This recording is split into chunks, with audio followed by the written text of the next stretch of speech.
En fait, vous avez suivi le couronnement, l'épilogue de cette procédure aujourd'hui. C'est une procédure qu'on a engagée depuis 2022.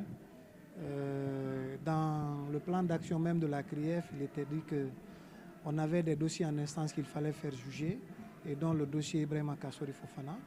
Nous avons donc saisi la chambre de l'instruction, et à ce niveau-là, le prévenu Kassori a été suffisamment entendu.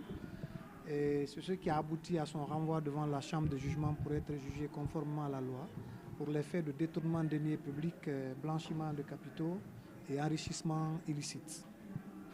Et après plusieurs jours d'audience, vous avez suivi avec nous aujourd'hui la décision de la chambre de jugement condamnant Ibrahima Kassori Fofana à une peine de 5 ans d'emprisonnement et à une amende de 2 milliards de francs guinéens. Pour nous, c'est un motif de satisfaction parce qu'il a été reconnu coupable de toutes les infractions pour lesquelles nous l'avons poursuivi, notamment le détournement de deniers publics, enrichissement illicite et blanchiment de capitaux. Ce n'est que justice parce que si vous voyez les documents dans lesquels M. Ibrahima Kassori Fofana a fait des signatures, les différents virements bancaires, tout ça, vous comprendrez aisément que la décision de la chambre de jugement est bien fondée.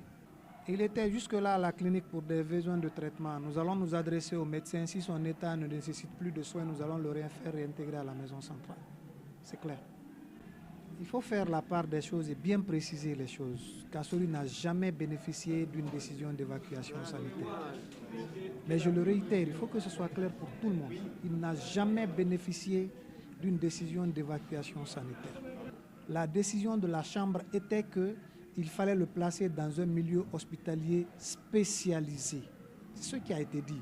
Il n'a jamais, mais jamais été question de son évacuation sanitaire. C'est ce qui a été dit. En soi, c'était une décision qui n'était pas facile à exécuter parce que moi, en tant qu'exécutant de ce genre de décision, je vais chercher un centre spécialisé chez moi. Je n'ai que les informations des cliniques qui sont en République de Guinée. Donc, je suis en train de chercher. Si je trouve une clinique appropriée à son état de santé en Guinée, je le ferai. Parce que rien ne me dit que ça doit être à l'extérieur. Ils m'ont dit de trouver une clinique et de le placer là-bas dans un établissement spécialisé. C'est ce qui a été dit.